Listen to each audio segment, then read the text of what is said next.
Hello and welcome back to You Don't Know Jack the Rewrite. My name is WW Dadman, you already know that. And we're off to the next episode. Let's go.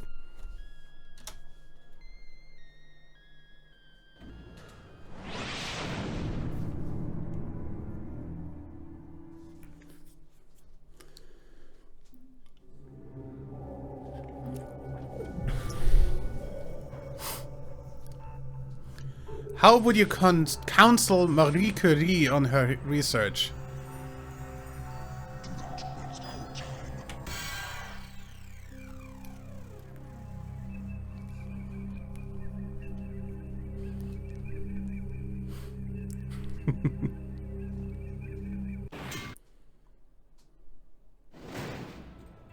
Greetings. It is time for the re-ride.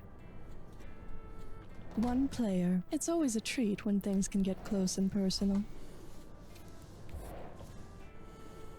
Are you new to the re-ride? Nope. Of course, my apologies. You clearly look like you know what you're doing, but protocol obligates me to ask.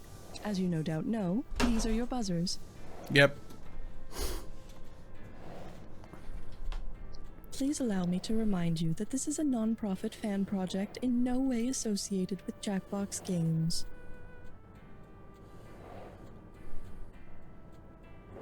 And now it is time to begin the re-ride. See you at the bottom.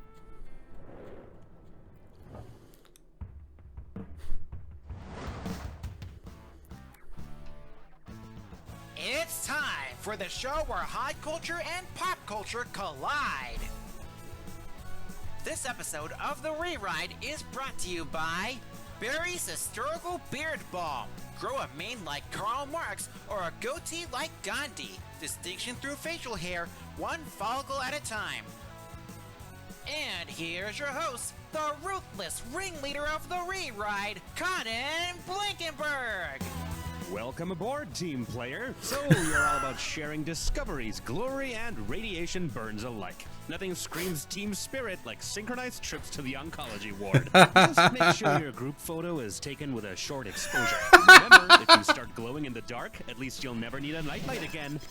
The eyes of history are on you tonight. Floor 667 great people. The greatest to ever play this game. Probably not. Let's ride.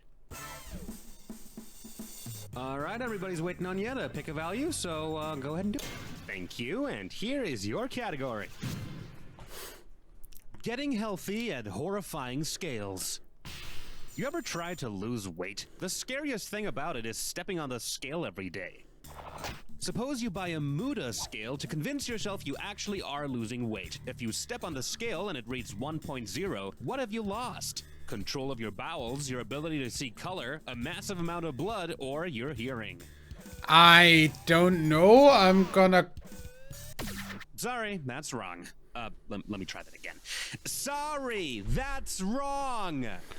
I have no idea what the Muda scale An is. extremely bloody 1992 match between the Great Muda and Hiroshi Hase. The Muda Oh! scale is used by pro wrestling fans to measure the amount of bloodshed in a wrestling match.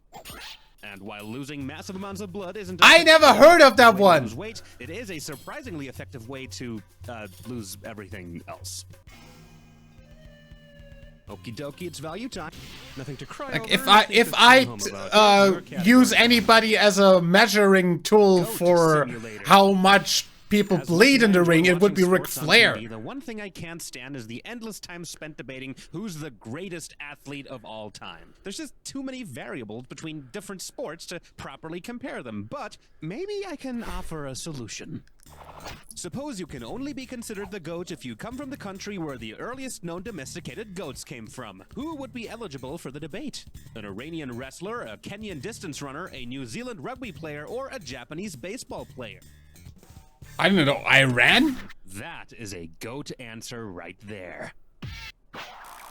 The earliest evidence of domesticated goats comes from villages in Iran about 9,000 years ago. But honestly, we all know the real goats are the people who have to clean up the mess sports fans leave, demolishing their entire cities after their teams engage in the vile crime of, winning a thing in sports. Am I right, Philly? Uh-huh. Pick a value that looks good to you. Oh! Bingo. There was was a man who was the best at everything he did. G-R-E-A-T, G-R-E-A-T, G-R-E-A-T. Too bad he's a piece of shit. Welcome to Great. Great. In line, to win money, you have to buzz in when the first letter of the correct answer lights up. Yep. Be the first to pick up all 5 letters, and you win some bonus cash. Ready to play some bingo? All right, let's go. Hockey's great one, Wayne Blank. I have no idea. I don't watch hockey. Gretzky. Competitive gaming. Huh? Esports? Yeah, E didn't come up anymore. Real Madrid-Barcelona soccer rivalry. Huh? Oh, El Clasico? Clasico. Oceanic wonder, the Great Barrier Blank. Reef. Reef. Bannister, who ran the first 4-minute mile. No earthly idea.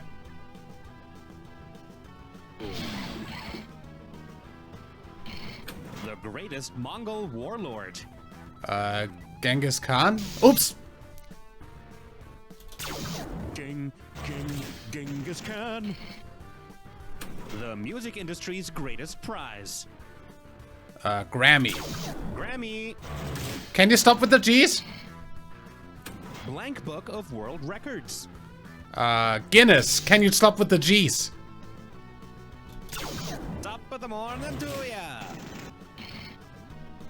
Teddy, who speaks soft and carries a big stick. Huh?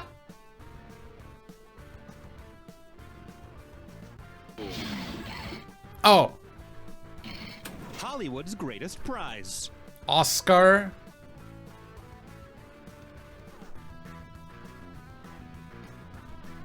Academy Award. The king of rock and roll. Elvis. Thank you very much. Broadway's greatest prize. Tony? Tony Award. Peter the Great, blank of all Russia.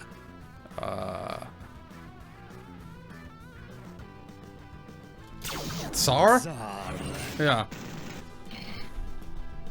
World War I German fighter pilot, the blank Baron. The Red Baron.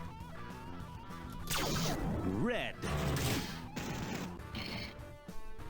His death cost the Great War. Archduke Ferdinand. Yeah. I was about to say there is no F there, but then I remembered the word for There's your bonus. his title is Archduke in English. Now a quick look at your score. Yep, looks like it's still there. Fantastic. Let's go. Hit your buzzer when you good. Ah, that's pathetic. Here's your category. Who, Doctor? Remember the Back to the Future movies and how Doc Brown always exclaimed, "Great Scott!" Yeah. I always wondered what he meant by that. Same. Who is not a great Scott? The lead singer of Creed, the composer of An American in Paris, the writer of the Star-Spangled Banner, or Stifler from the American Pie films? I have no earthly idea. No, that would still indeed be a great Scott, not a great Steve, because Scott is Steve's cousin, if you were thinking of Steve Stifler, because, well, of course you were. It wouldn't be like no one these days has watched this movie that is now 23 years old. No, that's the second one. The first one, he's even older. Oh my god. Anyway, you are wrong. Scott Stapp sings for Creed. Francis Scott Key composed the Star-Spangled Banner. And Scott Stifler is, well, Stifler. But An American in Paris was composed by George Gershwin. Fuck if I know. Well, I guess that makes sense. Shouts Great Scott and probably meant one of those. Or some other Great Scott. Yeah. Yeah. All right, we can't move on until you pick a value, so God damn it. go ahead. Now that is poor. Here's your category. Back to the previous question. Really? You know what? I can't get this out of my head, and now that I think about it, maybe that's not what Doc Brown meant. Maybe he meant the Gordon Ramsay kind of Scott. So who's not a great Scott? Sean Connery, Gareth Bale, Robert Burns, or Gordon Ramsay? Robert Burns is Scotland personified. He's a national hero. He's as Scottish as haggis and bagpipes. Fuck if I know who that even is! Gareth Bale is Welsh, not Scottish. And fuck if I know where Gareth Bale is He's from. gonna carry the Welsh national soccer team. Pretty sure he's gotta be the greatest magician to ever walk this planet. Smash the buzzer when you see the good stuff fly by. Let's go. Maybe this time I can get that. Here's what this next question is called. Alexander and the terrible, horrible, no good, very bad war. Okay, let's take a look at the question then. Considering their species, which of these titular characters would be the most inspired by stories of Alexander the Great's famous siege of Megalopolis? Horton Hears a Who, Moby Dick, A Bear Called Paddington, or Stuart Little?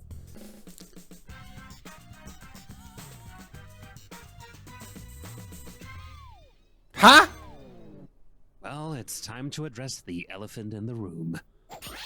Alexander the Great's army used elephants to besiege Megalopolis in 318 BC, and if Horton doesn't give up his pacifist ways and refuses to get in line with Alexander, there's gonna be some new ivory forks at dinner tonight. Fuck if I know frickin' ancient Okay, we need history. some money.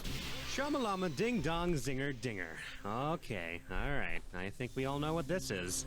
A gibberish question. Oh boy, yep, there it is. It's time for gibberish. Woohoo! The actual category for this gibberish question is the Jack Zelda crossover you didn't know you needed. Really? Keep in mind, the sooner you buzz in, the more cash you can pick up. Take a look at this special crossover gibberish phrase and tell me what famous saying it rhymes with. Nate finds Link a bike.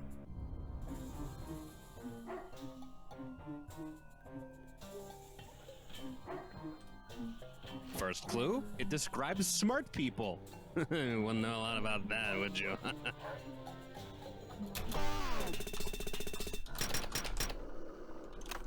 Really?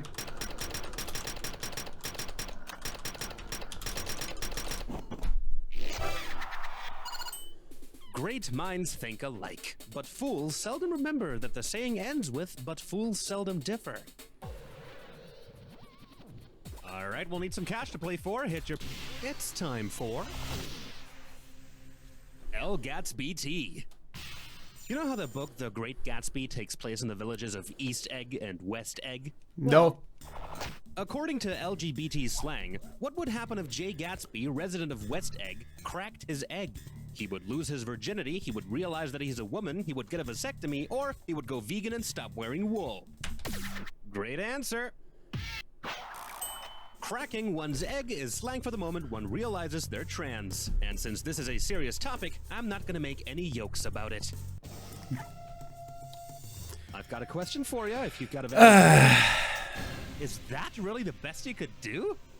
Who cares? Category. Yeah, that was the best I could do. There were only Great 3-digit numbers coming up. You know, don't go sticking your arms and legs out. At least not if you want to keep them. Let's ride. How would you determine the breathtaking volume of the Great Pyramid? Subtract the sum of its mesmerizing sides from its magnificent height times 4, add its fantastical circumference to its stupefying surface area divided by 2, divide the product of its enthralling base area and its enchanting height by 3, or multiply its stunning length by its marvelous base area cubed. I don't remember the fucking volume of a pyramid. Oh, you're gonna kick yourself. The volume of a pyramid is a third of the area of its base times its height. Shout out to the Sphinx, who gracefully donated this question to the program. Things you never need anywhere, ever. I like to call this category Gonzo in 60 seconds. Full steam ahead.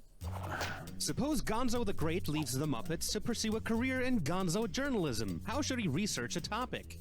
Use lots of sweeping shots of nature, delve deep into politician scandals, question people by surprise, or jump in to get personal experiences instead of objective facts. Oh, yes, that makes me very happy. Yeah. Hunter S. Thompson pioneered the genre of gonzo journalism, characterized by a first-person narrative and a lack of objectivity. But if gonzo really wants to emulate Thompson, he's The gonna have to bad acquire kind a of massive journalism. vocabulary. The American kind of journalism. Hit buzzer select. Jack attack time.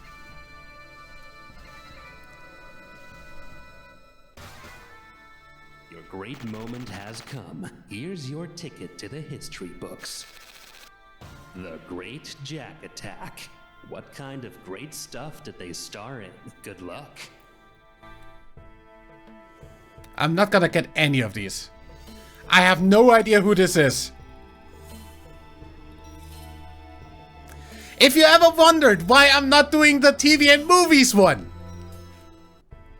Hugh Jackman, I have no idea what he was in.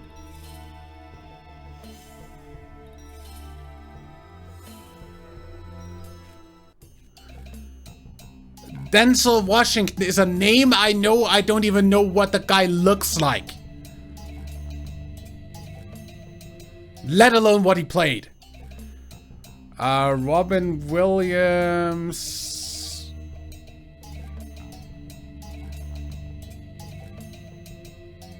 Don't recognize any of those. I have no idea who James Earl Jones is. Not a single one. Sean Connery.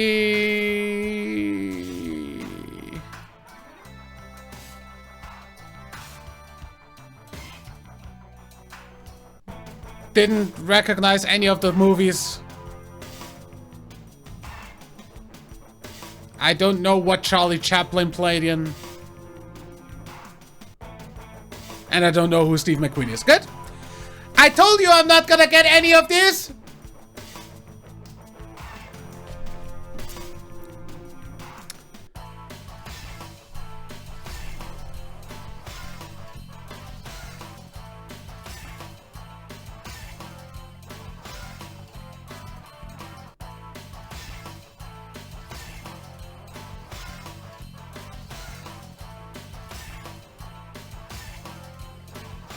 You're free to stop the Jack attack any point. If there was a give up button, I'd press it.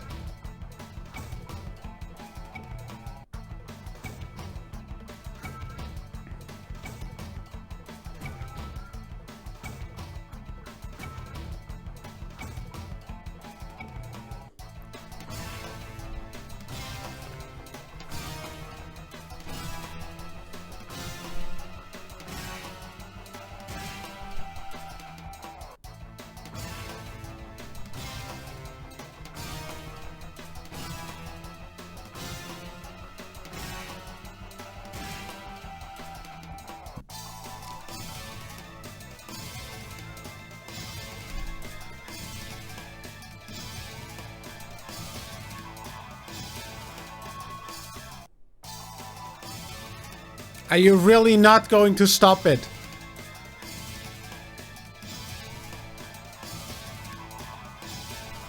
This is a lot of extra time. Here it is, the culmination of your efforts. There it is.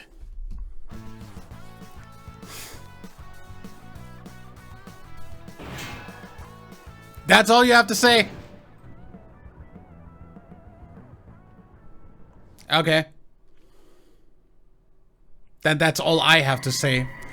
I will see you in the next one next week. Till then, leave a like if you enjoyed, subscribe for more, and my name is WW Dadman. Bye!